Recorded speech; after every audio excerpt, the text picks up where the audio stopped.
Los medios occidentales mienten, tergiversan y manipulan o en el mejor de los casos ocultan la información más relevante. Así que aquí estamos nosotros un día más con esta nueva entrega de Desmintiendo la propaganda occidental. Finalmente parece que está sucediendo exactamente eso que venimos avisando desde hace bastante tiempo. Occidente vuelve a escalar la tensión y muy probablemente esa contraofensiva ucraniana, de la cual aún tenemos que hablar, brevemente la hemos mencionado en un par de ocasiones. Sin embargo, os tengo prometido dedicarle un informe completo, puesto que ya cada vez vamos obteniendo más información sobre en qué frentes y en qué condiciones va a transcurrir exactamente. Sí, todo apunta a que efectivamente terminará siendo la última, o al menos pues representará ese antes y después dentro del conflicto ucraniano, puesto que ahora se está jugando todo a la carta de la contraofensiva y para preparar a Ucrania para la misma. Occidente está yendo básicamente a la desesperada, principalmente están yendo a la desesperada desde Estados Unidos, y aquí quizás tengan que ver en primer lugar las elecciones estadounidenses que se están viendo cada vez más cerca.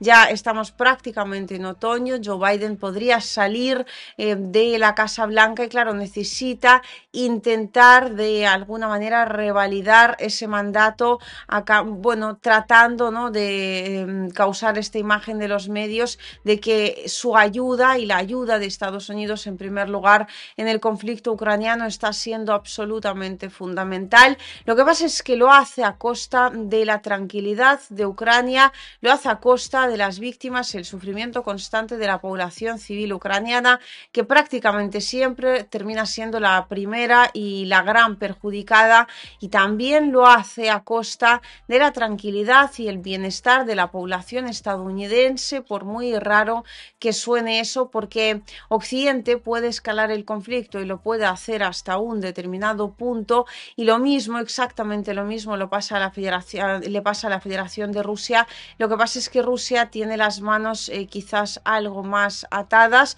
pero bueno, vamos por partes. En primer lugar, tenemos ya confirmación, veníamos recibiendo esta información desde hace bastante tiempo. Sin embargo, ahora desde la Casa Blanca efectivamente han confirmado que han permitido que Ucrania ataque objetivos dentro del territorio antiguo de la Federación de Rusia. Lo que pasa es que no lo han dicho tal cual. Han dicho básicamente, y lo han dicho además puntualizando las diferentes informaciones que han ido dando paulatinamente los diferentes medios occidentales,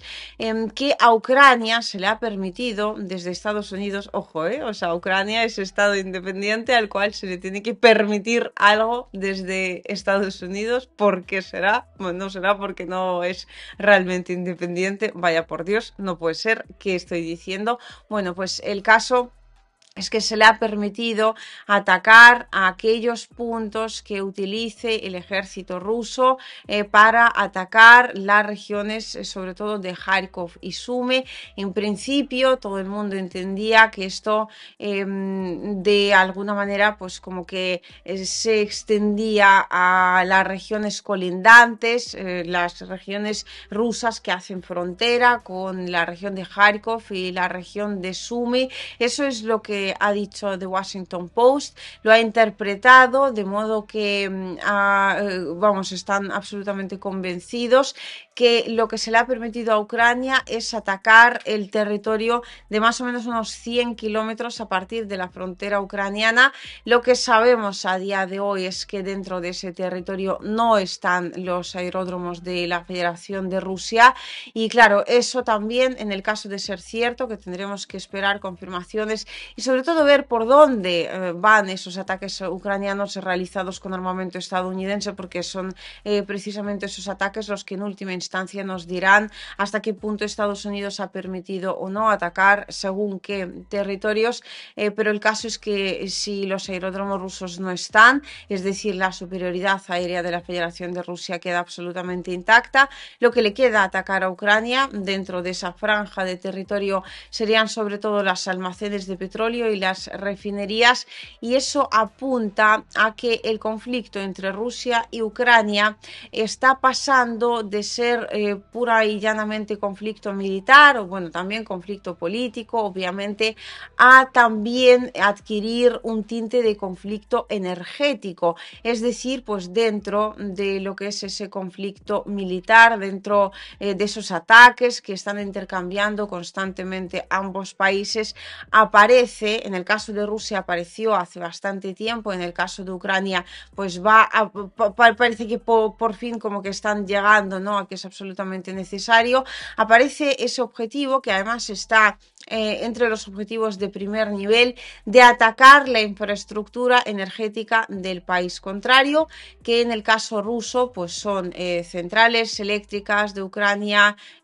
centrales termoeléctricas, estaciones eléctricas, todo tipo de instalaciones relacionadas con la producción de petróleo, obviamente almacenes de combustible, refinerías, aunque bueno, pues en Ucrania no hay tantas como en la Federación de Rusia, y ahora Ucrania, con estos últimos ataques masivos de drones, absolutamente masivos además, que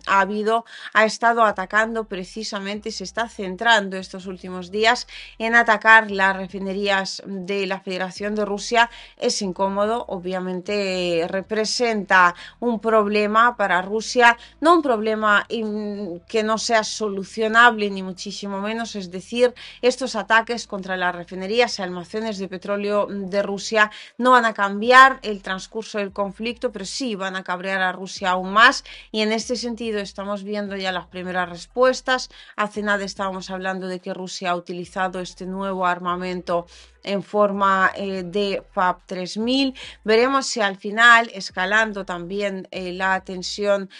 terminan utilizando las FAB 5000 o las FAB 9000, por ejemplo. Lo que está clarísimo es que Rusia de alguna forma tendrá que responder, y lo que habrá que ver, porque desde Estados Unidos han recalcado que es falsa la información de que exista esa franja de 100 kilómetros de territorio, lo cual exactamente no se sabe de momento para qué lado tira. Es decir, las afirmaciones realizadas desde la Casa Blanca, que tienen que ver con que se le ha permitido, repito, se le ha permitido desde Estados Unidos a Ucrania, pues se le ha permitido atacar objetivos donde pues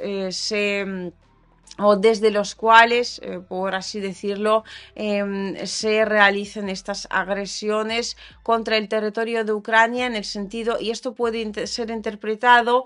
así leído de forma literal, puede ser interpretado de dos maneras. Una, que solo le es permitido a Ucrania atacar a las tropas rusas dentro de las propias regiones de Kharkov y Sumy, que también entra pues esa efectivamente franja de unos 100 kilómetros, de la cual salen los efectivos rusos para ir a las regiones de Kharkov y Sumy, o si bien cualquier objetivo dentro del territorio de la Federación de Rusia puede ser considerado como utilizado en el ataque contra las regiones de Kharkov y Sumy, y por lo tanto pues un aeródromo ubicado, pues qué sé yo, por ejemplo en Krasnodar, pues hasta Moscú, Ucrania obviamente no llega, o directamente en Rostov del Don, que es un objetivo bastante cercano, o en Voronezh, en cualquier ciudad cercana a dichos territorios, a dicha frontera, puede considerarse absolutamente legítimo, puesto que desde allí se está atacando el territorio ucraniano. Vamos a ver exactamente, porque desde Estados Unidos se han negado a dar más detalles, han hecho han comentado, ¿no?, esta fórmula bastante ambigua que puede ser interpretada de mil y una maneras, y ahí básicamente lo han terminado dejando. Sin embargo, lo que tenemos claro es que Rusia va a tener que responder a este tipo de agresiones, y lo va a hacer de dos formas principales. La primera obviamente tendrá que ver con responder contra el agresor directo, aunque no ¿no? Contra el agresor último, es decir, atacando territorio ucraniano con aún mayor intensidad, habrá más ataques masivos, muy probablemente, como el conflicto sigue escalando de esta misma forma, en un momento dado se puede llegar incluso a un blackout total, es decir, que Ucrania se quede prácticamente a oscuras porque Rusia elimine absolutamente toda la infraestructura energética o la gran mayoría de la infraestructura energética crítica de dicho país. Y la segunda forma de responder tendrá que ver obviamente con responder contra los propios Estados Unidos. Esto Rusia no lo puede hacer de forma directa, lo entendemos perfectamente, ¿no? Creo que esto no hace falta explicarlo. Entonces lo que va a tener que hacer es responder contra Estados Unidos, muy probablemente apoyando a todos aquellos de sus aliados que compartan con Rusia esa postura de enfrentamiento con Estados Unidos, que le compliquen la vida en Estados Unidos en diferentes puntos del globo terráqueo. En este sentido, el reciente acuerdo, por ejemplo, o que le compliquen la vida, les compliquen la vida, que casi se me olvida, a los socios estadounidenses para que también pues vayan presionando a Estados Unidos diciendo, oigan, que ustedes se han metido en un conflicto con Rusia y lo entendemos muy bien, pues que resulta que al final las consecuencias las estamos sufriendo nosotros y si nos quiere seguir teniendo de buenos amigos, algo vamos a tener que hacer, ya sea ustedes, nosotros o todos juntos, que sería, me imagino, la opción preferible. En este sentido, por ejemplo, teníamos que recordar la reciente visita de Vladimir Putin a Corea del Norte, donde se ha reunido con su líder, donde ha firmado una serie de documentos, el más importante de los cuales establece las bases para un acuerdo, y de hecho pues ya se ha firmado el acuerdo en cuestión entre Rusia y Corea del Norte, uno de los puntos principales del cual, aparte de toda la colaboración a todos los niveles y prácticamente en todas las esferas de la vida de ambos países, uno de los puntos principales consiste en que se firma entre Rusia y Corea del Norte como una especie de artículo 5 del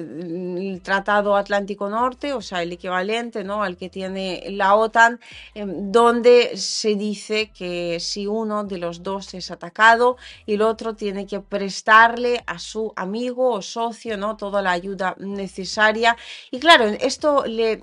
A ver, no es que cambie gran cosa en el sentido de que obviamente le da mucha más seguridad, sobre todo a Corea del Norte, y a Rusia también no le viene nada mal esa colaboración a nivel militar a la hora de recibir municiones de Corea del Norte, por ejemplo, porque tiene una gran industria de producción de armamento que no se utiliza prácticamente para nada y al final el armamento también va caducando, así que les viene increíblemente bien ganarse unos dineros, diciéndolo de forma coloquial, vendiéndole sus municiones a la Federación de Rusia, pero además de eso, obviamente no es que cambie la postura de Corea del Norte, pero sí de cierta forma le desata las manos y le da seguridad a la hora de actuar frente a Corea del Sur. Probablemente veamos pues algún que otro intento de pinchar a Corea del Sur por parte de Corea del Norte. Corea del Sur sabemos que es socio preferente de Estados Unidos. Después, en el Oriente Medio, hace nada hemos estado comentando este asunto, se están despertando pues todas estas fuerzas de Hezbollah, todas estas organizaciones que tienen que ver con el apoyo iraní, y ahí obviamente no sería de ser muy ilusos pensar que Rusia no tiene absolutamente nada que ver. Ahí obviamente Rusia también tiene sus intereses que me imagino que va a seguir defendiendo porque sería lo absolutamente lógico y lo absolutamente normal. En fin, ya me diréis vosotros a dónde pensáis que va a terminar llevando esta nueva decisión, esta nueva confirmación de escalada por parte de Occidente, en este caso muy particular, principalmente por parte de Estados Unidos. Ya me diréis cuáles pensáis que van a terminar siendo las consecuencias que va a hacer Rusia, tanto contra Ucrania como contra Estados Unidos, porque algo definitivamente tendrá que hacer y algo creo que va a hacer, y cómo eso va a perjudicar a todos los participantes de este conflicto.